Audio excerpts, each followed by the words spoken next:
ایک بہت بڑے عارف تھے، نجف میں رہتے تھے. وہ نجف سے پیدل جا رہے تھے کربلا. جب نجف سے پیدل کربلا جا رہے تھے تو راستے میں پانی ان کا ختم ہو گیا. گرمی بہت تھی. چلتے چلتے چلتے چلتے وہ کہتے ہیں مجھے بہت پسینہ آ رہا تھا، پیاس کی شدت میری بڑھتی جا رہی، لیکن میں نے سوچا تھوڑا اور چل لوں، تھوڑا اور چل لوں، تھوڑا اور چلوں گا تو پہنچ جاؤں گا وہاں تک.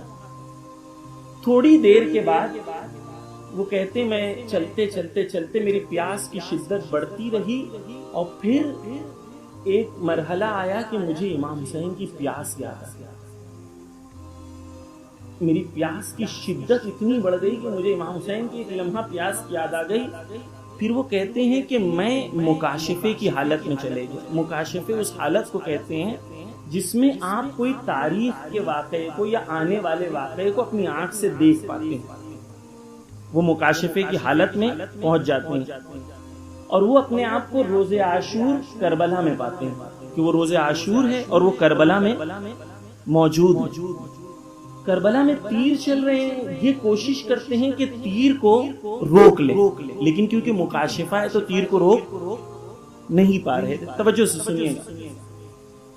اسی حالت میں وہ اپنے آپ کو بھول چکے ہیں، چل رہے ہیں کربلا کی طرف.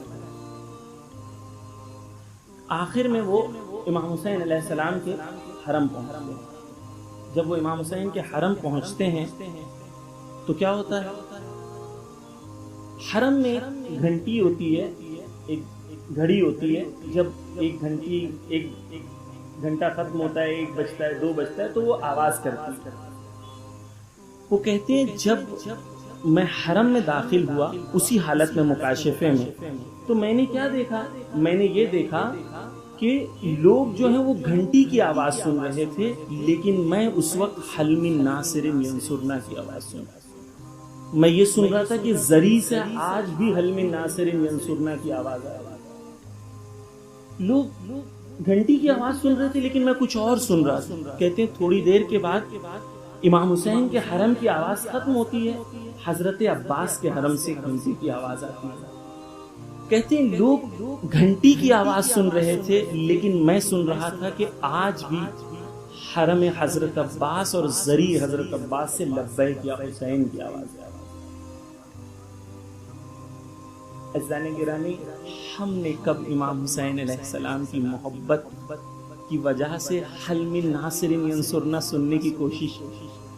روز عاشور کے ہم بیٹھے 2 منٹ تنہا حسین کی پیاس یاد کر کے سوچا کہ حسین تیری محبت کی وجہ سے میں آیا ہوں.